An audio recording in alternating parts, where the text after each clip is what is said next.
ఓం శ్రీ సాయిరామ్. నా పేరు పట్లొల్ల మధుసూదన్ రెడ్డి. నేను మెదక్ జిల్లా వాస్తవ్యుడిని.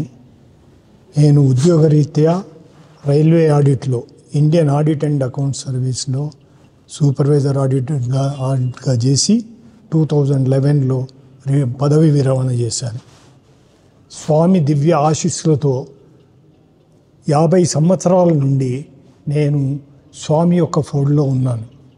మేము చదువుకునేప్పుడు మాది 1969 బ్యాచ్, అది తెలంగాణ హెజిటేషన్ బ్యాచ్.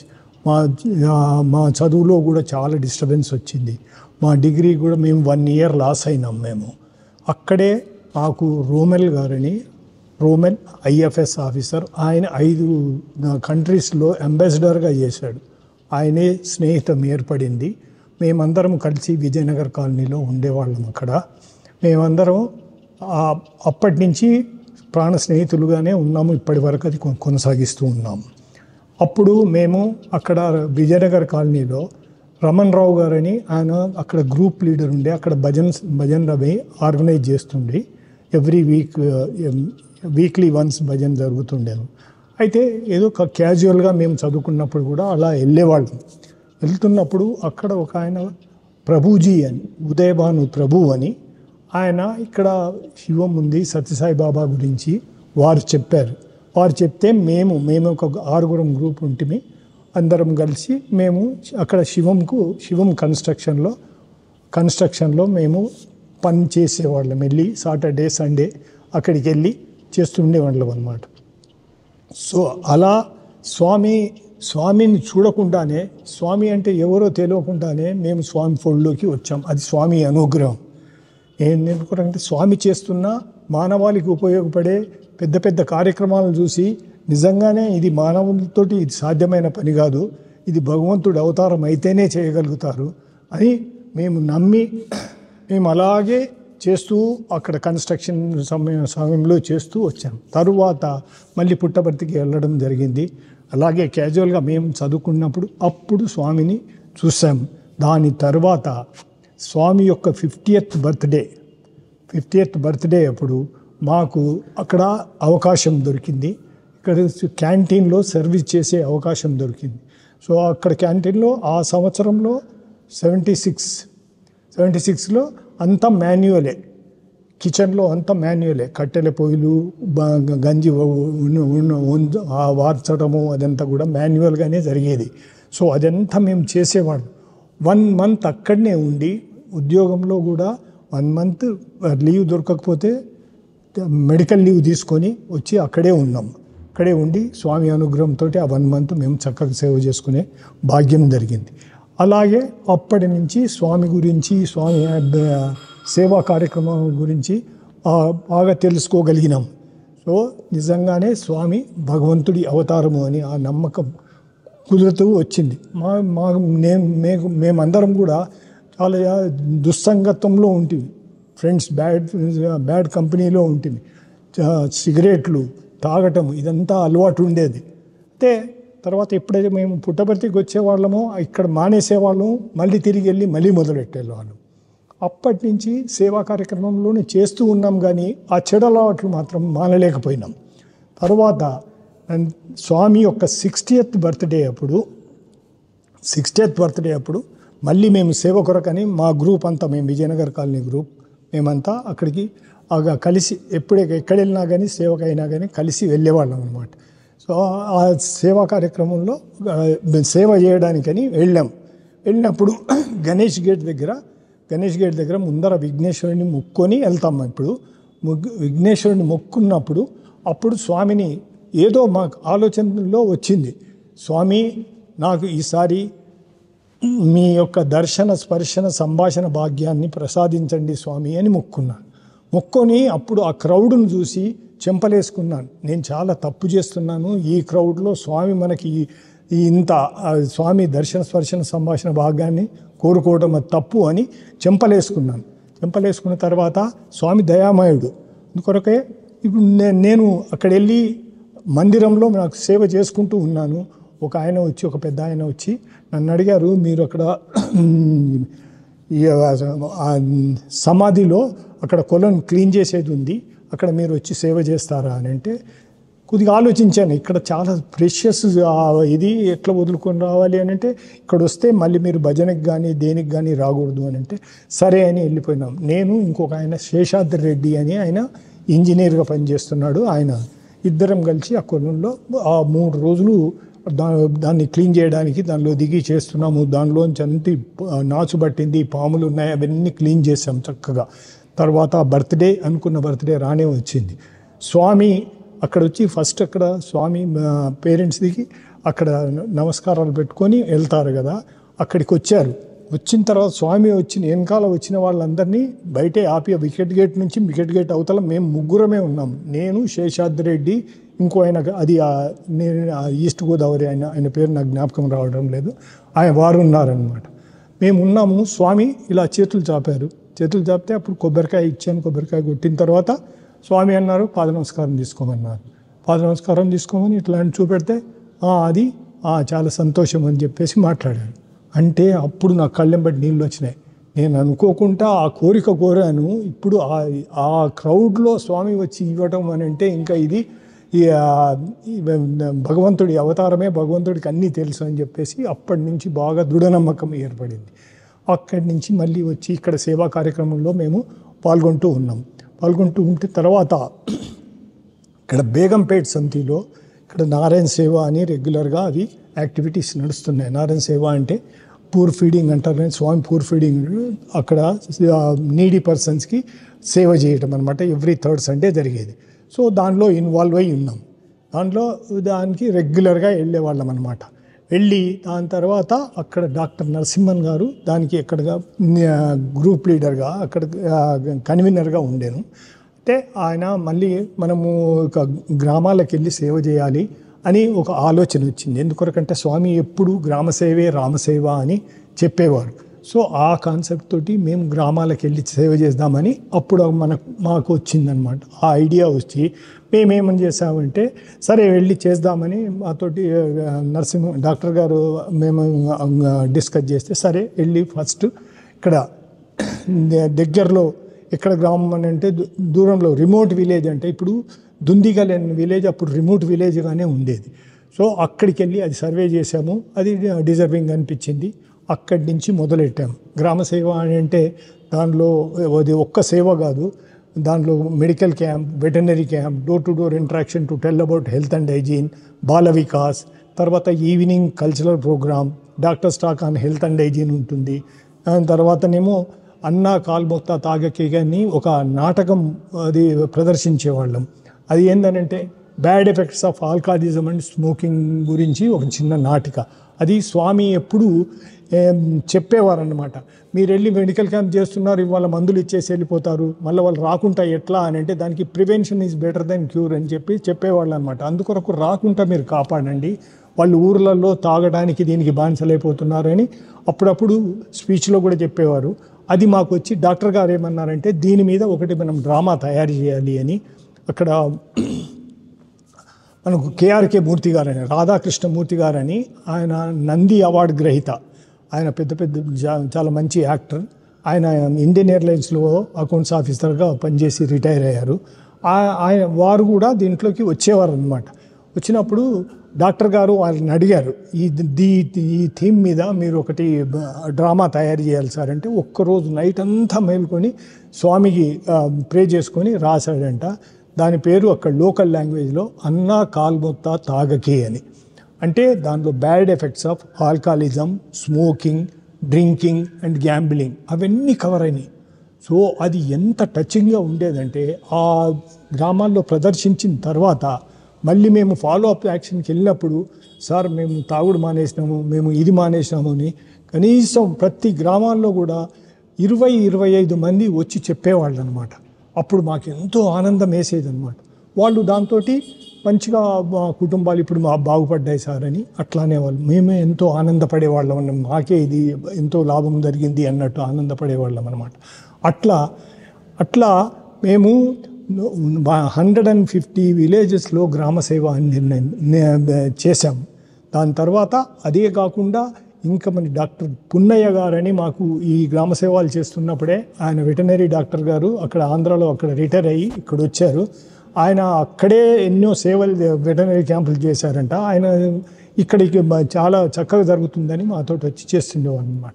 సో ఆయనతోటి కూడా నేను ఇవి కాకుండా ఇంకా ఒక 100 వెటనరీ క్యాంపులు కూడా చేశాం. వెటనరీ క్యాంపులు అక్కడ చేసినప్పుడు ఎంత ఆనందం వేస్తుందంటే వాళ్ళకు పాపం వాళ్ళకి ఏం తెలియదు.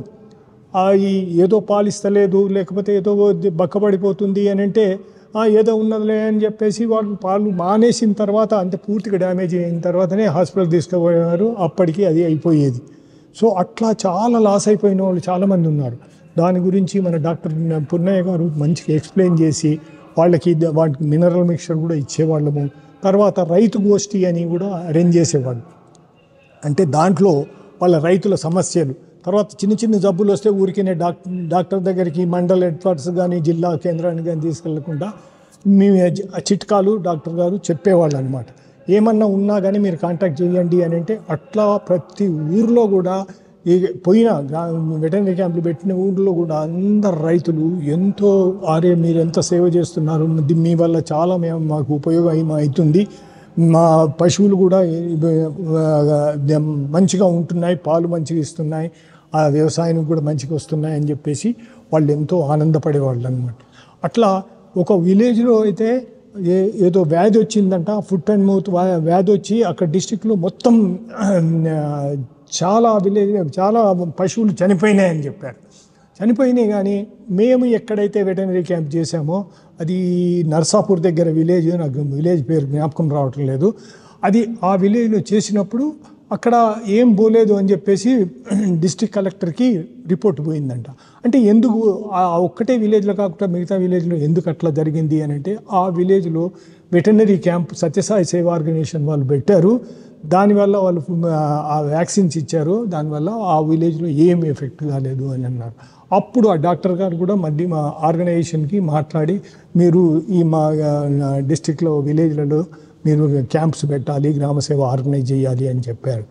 సో అట్లా ఎన్నో విలేజ్లలో మనం చేసాం. దాని తర్వాత ఫాలో అప్ యాక్షన్ కింద మేము వచ్చి వాళ్ళను అక్కడి నుంచి పేషెంట్లు పెద్ద జబ్బులతోటి బాధపడే వాళ్ళను తీసుకొచ్చి మన పేరెంట్స్కి హైదరాబాద్కి తీసుకొచ్చి మన పేరెంట్స్కి అయితే ఎట్లా మనం వాళ్ళకు ట్రీట్మెంట్ చేయిస్తామో ఆ విధంగా వాళ్ళను దగ్గర పెట్టుకొని ఒక రూమ్ తీసుకొని వాళ్ళు టిఫిన్లు అవన్నీ కూడా ఏర్పాటు చేసి తర్వాత ప్రీ ఆపరేషన్కి ఏమైతే పరీక్షలు చేయాలో అవన్నీ కూడా చేయించి తర్వాత మంచి కార్పొరేట్ హాస్పిటల్లో ఆపరేషన్ చేయించేవాళ్ళం అన్నమాట. దాంట్లో ఒక్క ఉదాహరణ అది చెప్పాలి అని నేను మెన్షన్ చేస్తున్నాను. ఒక ఆయన బాబయ్య అని, ఆయన హైడ్రాసిల్తో ఎన్నో సంవత్సరాల నుంచి బాధపడుతున్నాడంట. ఆయనకి మోకాళ్ళ వరకు అంత వెయిట్ ఉండేది, మొత్తం 30 కేజీల వెయిట్ అది. సో ఆయన సిగ్గుపుంకు ఏదో రగ్గు కప్పుకునే ఉండేవాడు ఎప్పుడు, ఈ ఎండాకాలం కూడా. సో ఆయన వచ్చి క్యాంప్కి వచ్చి ఇట్లా ఉంది సార్ అంటే తీసుకొని వచ్చిన తర్వాత ఇక్కడ ఆపరేషన్ చేయించాం. ఇక్కడ గాంధీ హాస్పిటల్లో వేణుగోపాల్ గారు అని జనరల్ సర్జన్ ఉంది. ఆయనని అడిగితే సరే తీసుకురండి అని ఆయన చూసి ఒక్కటేసారి షాక్ అయ్యింది. నేను ఇప్పటివరకు నా జీవితంలో ఆయనకు 40 సంవత్సరాల అనుభవం ఉంది. ఆయన్నే ఏందయ్యా ఇంత దగ్గర హాస్పిటల్స్ ఉన్నాయి ఎందుకు చూపెట్టు, మాకు ఏం ఉండదు దొర, ఏం చేయాలి, తినేతందుకే ఉండదు, ఏదో హాస్పిటల్కి పోతే జ్వరం వచ్చిందని ఇట్లా మందులు ఇచ్చి పంపిస్తుండ్రి, తక్కువ అవుతుండే ఇంతేనేమో అనుకున్నాము అని అన్నారు. లేదు ఆయన అన్నారు అప్పుడు, సార్ ఇది చాలా ఖర్చుతోటి కూడింది, మీరు గాంధీ హాస్పిటల్లో మీరు చేయండి, నేను కేర్ తీసుకుంటాను అన్న. అంటే నేను ఆయనతో ఫోన్ చేసి మీరు దయచేసి మీరు తప్పుగా అర్థం అనుకోవద్దు సార్, వాళ్ళు గవర్నమెంట్ హాస్పిటల్ మీద నమ్మకం లేకనే వాడు చేయించుకోలేదు. ఇప్పుడు వీళ్ళు మేము తీసుకొని వస్తే వీళ్ళు తీసుకుపోయి గవర్నమెంట్ హాస్పిటల్లో జాయిన్ చేసినరా, వీళ్ళు ఏం ఆర్గనైజేషన్ వాళ్ళు అని అంటారు, చెడ్డ పేరు వస్తుంది, మీరు ఎక్కడైనా పర్వాలేదు, ఎంతైనా పర్వాలేదు మీకు అని అంటే, లేదు నేనైతే ఫ్రీగా చేస్తాను అది అని చెప్పేసి ఆయన ఒప్పుకొని ఒక హాస్పిటల్లో గాంధీ మన గీతా నర్సింగ్ హోమ్లో చేయించిన తర్వాత ఆయన ఆ పేషెంట్ ఇక్కడ ప్రీ ఆపరేషన్కు 2-3 రోజులు ఉన్నాడు కదా, ఇక్కడ ఆతిథ్యం చూసి ఆయన ఇంకా నా జీవితం నేను చనిపోయినా పర్వాలేదు సార్ అని అంత ఇది అన్నాడు. నేను నా జీవితంలో ఇంత మంచి మర్యాద ఆతిథ్యం నేను పొందలేదు. ఇప్పుడు నాకు చాలు సార్, నాకు సాటిస్ఫాక్షన్ ఉంది అన్నారు. మీరు ఇంత పెద్ద సేవ చేస్తున్నారు, మళ్ళీ నాకేమన్నా అయితే మీ సంస్థకు పేరు వస్తుంది. ఆపరేషన్ థియేటర్లోకి పోతూ సార్ నేను సంతకం పెడతాను ఒక దగ్గరే అంటే ఎందుకు అని డాక్టర్ అడిగాడు. డాక్టర్ అడిగితే నాకేమన్నా అయితే మళ్ళీ మీరు ఇది సంస్థకు పేరు వస్తుంది సార్ అని అంటే డాక్టర్ గారే కళ్ళ నీళ్ళు కాల్చాడు. నా దగ్గర సర్జరీకి ఎవరన్నా వస్తుంటే చిన్న సర్జరీ అయితే ఏడ్చుకుంటూ వస్తారు, వాళ్ళని అది మానేయలేము. ఆయన ఎంత కాన్ఫిడెంట్గా వస్తున్నాడు చూడండి. అది చాలా పెద్ద ఆపరేషన్. అయినా ఆ ఆపరేషన్ చేస్తే అది సక్సెస్ అయింది. ఆ డాక్టర్ గారు ఆయన ఇది ఆపరేషన్ చేసి కాన్ఫరెన్స్ ఉంటే బెంగళూరుకి వెళ్ళి మళ్ళీ తిరిగి వచ్చేటప్పుడు ఎయిర్పోర్ట్ నుంచి డైరెక్ట్ ఆ ఆపరేషన్ థియేటర్కి వచ్చాడు. ఎందుకొరకంటే ఆయన ఉన్నాడా పోయిండా ఆయనకే ఆయనకంత నమ్మకం లేకుండా అంత పెద్ద ఆపరేషన్ అంట అని వచ్చి చూసి అబ్బా గాలి పీల్చిండు. ఆయన వచ్చేసి అన్నారు, నేను ఏం ఆశించకుండా చేశాను కాబట్టి సక్సెస్ అయింది. తర్వాత ఆయన కాన్ఫిడెన్సు, తర్వాత భగవంతుని దయ వల్లనే అది సక్సెస్ అయింది అని చెప్పారు. అది ఆయన తీసిన ఫ్లష్ నన్ను లేపమనంటే ఒక చేతితో లేవలేదు. అది 30 kg ఆఫ్ ఫ్లష్, తర్వాత half bucket of blood and water, అది అంత మోస్తూ ఉన్నాడు ఆయన. అట్లా ఆయన ఇక అప్పటి నుంచి సార్ నాకు రెండో జీవితం ఇచ్చిండ్రు, ఆ భగవంతునికి ధన్యవాదాలని ఇక స్వామి ఆ భగవంతుని చింతలోనే ఉన్నాడు. ఆయన మంచిగానే ఉన్నాడంట. ఇలాగే మేము గ్రామాలకి వెళ్ళేటప్పుడు కూడా గ్రామ సేవ కొరకు మనం సెలెక్ట్ చేయాలని అంటే వెరీ రిమోట్ విలేజ్కి అని చూసేవాళ్ళం అనమాట. దాని కొరకు సర్వే చేసేవాళ్ళం. సర్వే చేయడానికి ఒకసారి 2002లో నాకు బాగా ఎందుకు జ్ఞాపకం ఉందంటే ఆ రోజు అది 2002 Sunday and Deepavali. So survey కొరకని మేము వెళ్ళాం. డాక్టర్ నరసింహన్ గారు, ఇప్పుడు ఆయన సూపరింటెండెంట్ అక్కడ పుట్టపర్తిలో జనరల్ హాస్పిటల్లో, తర్వాత మెడికల్ కోఆర్డినేటర్ కూడా ఆయన, తర్వాత నేను ఇంకొక ముగ్గురం, మొత్తం 5గురం మారుతి కారులో వెళ్ళాం. తిరిగి వచ్చేటప్పుడు 1 పైనే అయింది మధ్యాహ్నం. ఆ లాంబా టాకీస్ దగ్గర, ఆ చౌరస్తా దగ్గర మేము వెళ్తున్నాం. డాక్టర్ గారే నడిపిస్తున్నారు, ముందర నేను పక్కన కూర్చుని ఉన్నాను. ఒక అబ్బాయి చాలా ఫాస్ట్గా మారుతిలో కొత్త కారు తీసుకొని వస్తున్నాడు, ఫాస్ట్గా వస్తున్నాడు. నేను చూసి మళ్ళీ నేనేమని చెప్తే ఆయనకు డిస్టర్బ్ అవుతానని నేనేం చెప్పలేదు. సాయిరామ్ అనుకుంటూ కళ్ళు మూసుకొని ఉన్నాను. వాడు వచ్చి కొట్టేశాడు ఆ ఫాస్ట్లో. 120కి 100 పైనే ఉంది ఆ స్పీడ్. కొడితే మా కారు తిరిగి రౌండ్గా తిరిగి మళ్ళీ రివర్స్ వచ్చి దాంట్లో ఒక పక్కకు ఒక గుద్ద ఉండే, ఆ గుంతలో పడింది. గుంతలో బోర్ల పడలేదు, ఏం కాదు, చక్కగా దిగబడింది. ఆ కొత్త కారుకి బోనెట్ మొత్తం చీల్చుకొని పోయింది. సో అది మళ్ళీ అప్పుడు కళ్ళు తెరిచాను నేను, సాయిరామ్ అని కళ్ళు తెరిచి చూస్తే పక్కన డాక్టర్ గారు ఇంటాక్ట్ ఉన్నాడు, వెనకాల 3 సేవాదళ వాళ్ళు కూడా మంచిగా ఉన్నారు. మాకు ఎవ్వరికీ ఏం కాలేదు. ఇది ఒక పెద్ద మిరాకిల్. ఇది మిరాకిల్ కాకపోతే అంత పెద్ద యాక్సిడెంట్ ఎట్లా ఉంటుంది? ఆ కార్ అయితే మొత్తం షోరూమ్ నుంచి తీసుకొచ్చాడు, మొత్తం చీల్చుకొని పోయింది. సో అది అట్లా ఎన్నో ఉన్నాయి గ్రామ సేవల్లో చేసినప్పుడు. స్వామి ఏమంటారంటే, మీరు సేవలు చేస్తుంటే మళ్ళీ నేను చూసుకుంటాను అని చెప్పేసి దానికి ఇది ఒక నిదర్శనం. అట్లాగే ఒకరోజుసారి ఒక గ్రామంలో బస్సు దిగబడిపోయింది. బస్సు దిగబడిపోతే సరే అప్పటి వరకు మనం తీసేద్దాం, కానీ ఆ డాక్టర్ గారు ఏమన్నారంటే ముందుగా అది ఇంపార్టెంట్, వాళ్ళకి 9 గంటలు అని చెప్పినాం, మన కొరకు ఎదురు చూస్తుంటారు. సో వెళ్ళాం అక్కడికి. మామూలుగా medical camp, door to door interaction అన్నీ ఎవరి పనులు వాళ్ళు చేస్తూనే ఉన్నాం. సాయంత్రం అయిపోయింది. అప్పుడే ఇక్కడ విలేజర్స్ వీళ్ళు ట్రై చేస్తున్నారు. అదేదో వర్షం పడి బురదలాగా ఉంటే దిగిపోయిందంట. అది ఇంకా దాన్ని రేజ్ చేస్తూ ఉన్నా కొద్దీ ఇంకా కొద్దిగా డ్యామేజ్ అయిపోయింది. డ్యామేజ్ అయిపోయినాక తిరిగి వచ్చేసరికి బస్సు దిగబడిపోయింది, అది వచ్చే పరిస్థితి లేదు. ఇంకా వీళ్ళకు డాక్టర్లు ఉన్నారు, ఒక 60-70 మంది సేవదలు ఉన్నారు, వాళ్ళని పంపించాలి ఎట్లా అని ఒక ట్రాక్టర్ తింటే మేము విలేజర్స్ అందరు పాపం అదెంత చూసి వాళ్ళు ట్రై చేశారు, ఎవరితోటి కూడా వీలు పడలేదు. అప్పుడు ట్రాక్టర్లో నేను వాళ్ళందరినీ తీసుకొని వచ్చి హైదరాబాద్కి వచ్చి వాళ్ళందరినీ ఎక్కడెక్కడ ఉన్నారో డాక్టర్లను అందరినీ వదిలేసి తిరిగి మళ్ళీ మాది బేస్ పాయింట్ ఏంటంటే CGH, బేగంపేట CGHS, అక్కడికి వచ్చి ఆ ట్రాక్టర్ పెట్టాను. ట్రాక్టర్ పెట్టిన తర్వాత వెనకాల కనెక్టింగ్ రాడ్ ఉంటుంది కదా, బార్ అంట, అది ట్రైలర్కి దాన్ని కనెక్ట్ చేసేది, అది బ్రేక్ అయిపోయింది. మధ్యలో ఊరు నుంచి వస్తుంటే ఎక్కడ బ్రేక్ అయినా కానీ అది నర్సాపూర్ అవతల ఉన్న ఊరు, ఇక్కడికి 70-80 కిలోమీటర్లు ఉంటుంది. అట్లా ఎన్నో మిరాకిల్స్ స్వామి చూసుకున్నది ఎన్నో మిరాకిల్స్ అయినాయి. తర్వాత ఒక వెటనరీ క్యాంపులో అయితే ఒక మెదక్ దగ్గర ఒక వెటనరీ క్యాంపులో అక్కడ చేస్తున్నప్పుడు అక్కడ పశువులన్నీ బాగా వీక్ ఉండిపోయింది, బాగా అవి బక్కబడిపోయినాయి. అయితే ఇది ఏంటి కారణం అని చెప్పేసి మా డాక్టర్ పున్నయ్య గారు ఆయన దానికి అడిగితే అది వాళ్ళు ఏం చెప్పలేకపోతే అప్పుడు మా దగ్గర డాక్టర్ భాస్కర్ రావు గారని ఆయన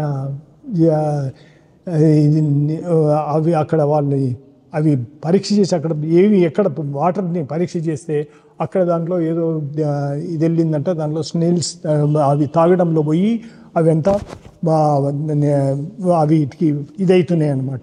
సో అట్లా వాటిని అంతా అప్పుడు ట్రీట్మెంట్ చేస్తే అవన్నీ అక్కడ పశువులు గొర్రెలు అవన్నీ కూడా బతికినాయి. అట్లా ఎన్నో సందర్భాల్లో పశువులను కానీ మనుషులను కానీ ఆదుకున్న ఎన్నో సందర్భాలు ఉన్నాయి. ఇవన్నీ కార్యక్రమాలు మేము రెగ్యులర్గా ప్రతి నెలకు కానీ 2 నెలలకు ఒకసారి మనం చేసేవాళ్ళం. అంతే ఎందుకొరకంటే ముందర మనం సర్వే చేసి ఐడెంటిఫై చేయాలి. మొత్తం 150 కిలోమీటర్ల దూరం రేడియస్ వరకు వెళ్ళిపోయినాం. అంటే నారాయణ ఖేడ్ దగ్గర కూడా ఒక విలేజ్లో అక్కడ 2-3 విలేజ్లు చేసాం.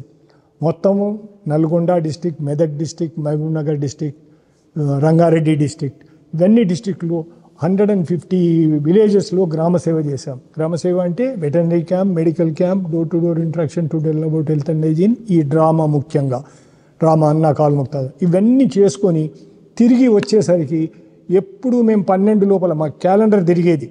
12 లోపల ఎప్పుడు రాలేదు. 12 తర్వాతనే 1, 2 అయ్యేది. అది అయిన తర్వాత నెక్స్ట్ డే మేము ఆఫీస్లకు అందరం ఎవ్వరు కూడా సిక్ చేసి కానీ లీవ్ పెట్టి కానీ ఇంట్లో కూర్చోలేదు. అంటే అని చెప్పారు. నా ప్రాక్టికల్గా నేనైతే మళ్ళీ నెక్స్ట్ డే కూడా ఆఫీస్కి వెళ్ళేవాడిని. నేను డాక్టర్ గారు కూడా ఆఫీస్కి వెళ్ళి మంచిగా మామూలుగా డ్యూటీ చేసుకునేవాళ్ళం, వచ్చేవాళ్ళం. మాకు అలసట అని అప్పుడైతే అంత వచ్చేటప్పుడు మాత్రం వాళ్ళ బాడీ పెయిన్స్ అవన్నీ ఉండేవి, కానీ మళ్ళీ మాకేమి అలసట అనిపించేది కాదు. ఇంత మా డ్యూటీ మేము పర్ఫెక్ట్గా చేసుకునేవాళ్ళం. ఇవన్నీ మేము పొద్దున లేచి మళ్ళీ నేను ఇవన్నీ మార్నింగ్ వెటర్నరీ క్యాంప్కి వెళ్ళాలంటే 4 గంటలకు 5 గంటలకు లేవాలి. ఇవన్నీ ముఖ్యంగా మా వైఫ్ కూడా చాలా సహకరించింది. నేను ఎక్కడ వెళ్తున్నానంటే ముందరనే మళ్ళీ అక్కడ ఉంటుందో లేదో అని ముందర టీ తాగు ఇవన్నీ చేసి పెట్టేదన్నమాట. తను కూడా గ్రామ సేవ దీనికి అన్నింటికి కూడా వచ్చేది. ఆమె కూడా door to door interaction, health and hygiene దాని కొరకు అది చెప్తూ ఉండేవాళ్ళం అనమాట రెగ్యులర్గా. ఇవి రెగ్యులర్గా నడుస్తున్నాయి. ఇప్పుడు తర్వాత ఈ రెగ్యులర్ గ్రామ సేవ కాకుండా డాక్టర్ గారు మన డాక్టర్ పున్నయ్య గారు వెటర్నరీ క్యాంప్స్ అలోన్ ఒక్కొక్క దగ్గర 2-3 విలేజ్ క్లస్టర్ ఆఫ్ విలేజెస్ తీసుకొని వెటర్నరీ క్యాంప్స్ కండక్ట్ చేసేవాడు. సో అక్కడ కూడా రెగ్యులర్గా వెళ్ళి మేము వెటర్నరీ క్యాంప్స్ చేసేవాళ్ళం. అక్కడ దానిలో ఇన్వాల్వ్ అయినాను. ఇట్లా ఎన్నో కార్యక్రమాలు మనం చేస్తూ వచ్చాం. దాని తర్వాత ఈ సేవలు చేస్తుంటే మనకు ఆ అలసటనే అనిపించేది కాదు. సో ఇప్పుడు మళ్ళీ ఈ అప్పటి నుంచి కూడా సేవా కార్యక్రమంలోనే ఇన్వాల్వ్ అయి ఉన్నాం. ఇప్పుడు కూడా ఇక్కడ ఉన్నాం మనము. బయట వెళ్ళి ఇప్పుడైతే దగ్గర మామూలుగా రిమోట్ విలేజెసే కనబడట్లేదు. అందుకని గ్రామ సేవలు కూడా కొద్దిగా అవసరం ఉన్న దగ్గరనే గ్రామ సేవలు చేస్తున్నారు. సో ఇక్కడ మనకు ఇక్కడ లోకల్గా కూడా మనం డివోటీస్ని పంపించడానికి రెగ్యులర్గా వీళ్ళకి రైల్వేస్లో మన స్పెషల్ ట్రైన్స్ కానీ అడిషనల్ కోచెస్ కానీ అవన్నిటికీ మనము మానిటర్ చేస్తే కానీ వాళ్ళు వేయలేరు. సో దాని కొరకని ఇప్పుడు రోమల్ గారు కూడా ఇప్పుడు 100th బర్త్డే సెలబ్రేషన్ దాని కొరకు ఇప్పుడు ఎంతో ల్యాక్స్లలో డివోటీస్ వస్తుంటారు. సో వాళ్లకు మళ్ళీ ఫెసిలిటీస్ కొరకు అదే మనం ఎట్లా చేయాలి, ఏమేమి కార్యక్రమాలు ఎట్లా చేయాలి, వాళ్ళకి ఏమి ఇబ్బంది కలగకుండా వాళ్ళు దిగిన నుంచి మనం మళ్ళీ నిలయం వరకు చేరాలని అంటే వాళ్ళకు టిఫిన్లు, మళ్ళీ ఈ షటిల్ సర్వీసు బస్సులు కానీ ట్రైన్లు కానీ అవన్నీ అరేంజ్ చేయాలని గవర్నమెంట్ అంటే వాళ్ళకి ఇప్పుడు ఆల్రెడీ స్టేట్ గవర్నమెంట్లో ఆంధ్రప్రదేశ్ గవర్నమెంట్ స్టేట్ ఈవెంట్ కింద డిక్లేర్ చేసింది. అట్లాగే నేషనల్ ఈవెంట్ కూడా డిక్లేర్ చేయాలని అని సంథింగ్ అదే ట్రస్ట్ నుంచి వాళ్ళందరూ కూడా ప్రైమ్ మినిస్టర్ గారికి రాసినారు. ఒకవేళ అయ్యింది ఏంటంటే వాళ్ళు కూడా గవర్నమెంట్ తరఫున కూడా వాళ్ళు కొన్ని ఫెసిలిటీస్ వాళ్ళు టేకప్ చేస్తారు. సో ఈ విధంగా ఇప్పటి వరకు నేను రెగ్యులర్గా సేవా కార్యక్రమంలోని 50 సంవత్సరాల నుంచి ఇన్వాల్వ్ అయ్యి ఉన్నానంటే ఇక ఆ స్వామి మా కృపయే, స్వామి దీవెనలతోటే ఉండగలిగాను. కానీ ఇప్పుడు ఈ ఏజ్లో కూడా నేను చేయగలుగుతున్నానంటే స్వామి అనుగ్రహమే అని చెప్పేసి నేను మరి ఒకసారి చెప్తున్నాను. తర్వాత మా పిల్లలు కూడా చదువుకుంటున్నారు. వాళ్ళందరూ కూడా ఇప్పుడు నాకు ఒక డాటర్, 2 సన్స్.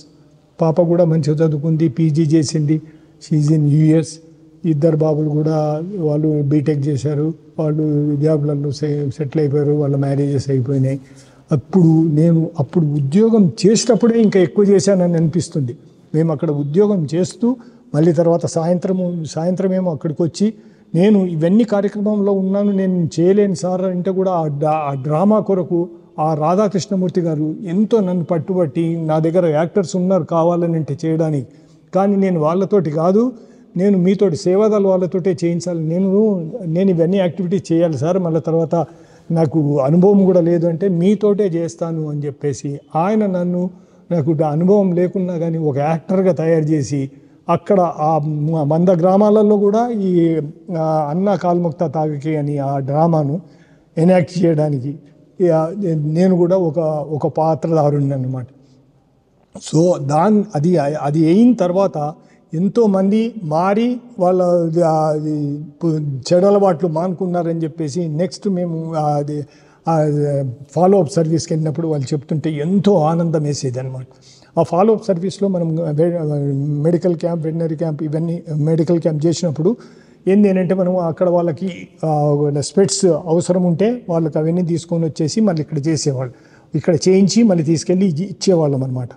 అక్కడ పెద్ద పెద్ద జబ్బులతోటి బాధపడే వాళ్ళందరినీ తీసుకొచ్చి మన ఇంట్లోనే పెట్టి వాళ్ళకు 2-3 రోజులు అవసరం ఉన్న రోజులు పెట్టి మళ్ళీ కార్పొరేట్ హాస్పిటల్లోనే చేయించేవాళ్ళం, గవర్నమెంట్ హాస్పిటల్లో చేయించేవాళ్ళం కాదు. ఎందుకొరకనంటే వాళ్ళు గవర్నమెంట్ హాస్పిటల్ నమ్మకం లేకనే వాళ్ళు చేయించుకోలేదు ఇన్ని రోజులు. సో అందుకని కార్పొరేట్ హాస్పిటల్లోనే చేయించేవాళ్ళం.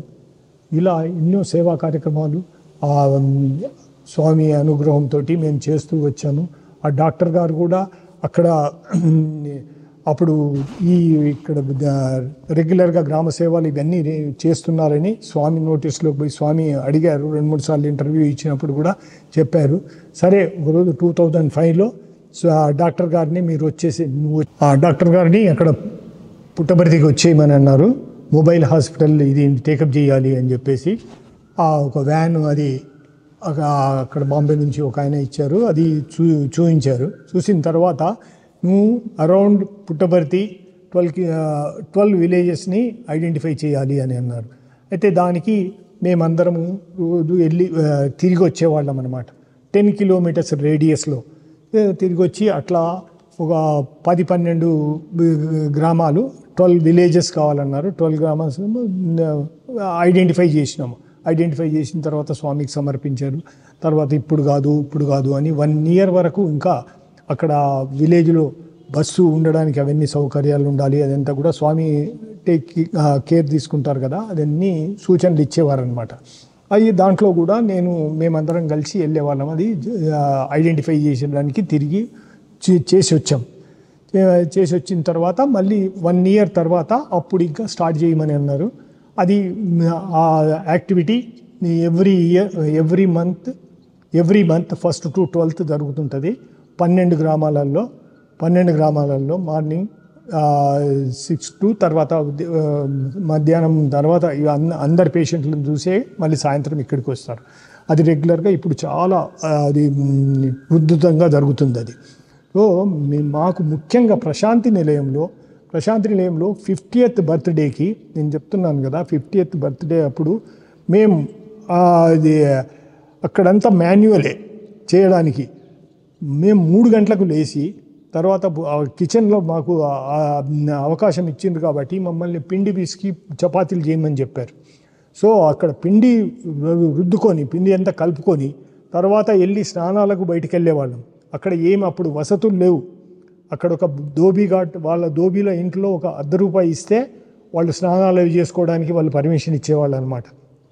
నేను, రోమెల్ గారు, ఆ ప్రభుజీ అని ఆయన, ఇంకోటి మోహన్ అని, ఆయన సిబిఐలో డిఎస్పీగా చేసి రిటైర్ అయ్యారు. వీళ్ళందరం కలిసి మేమంతా గ్రూప్లో ఉంటిమి, అందరం కలిసి వెళ్ళేవాళ్ళం అనమాట ఎప్పుడైనా సేవకి.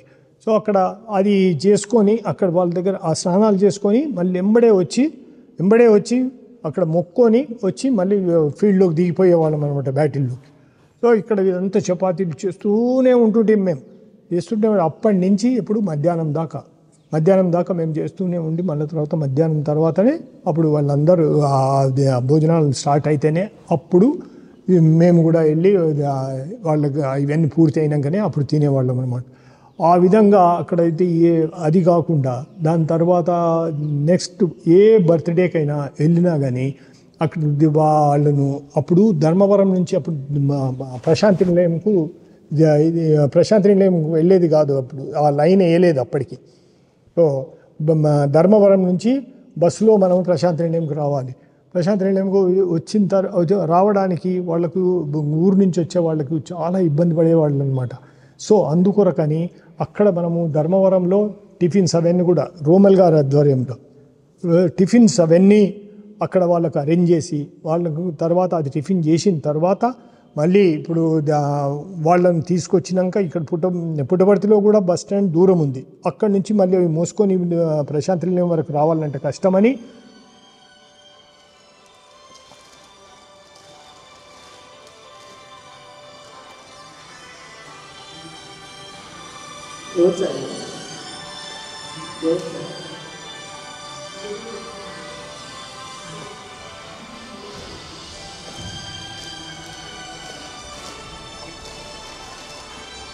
చేయాలా.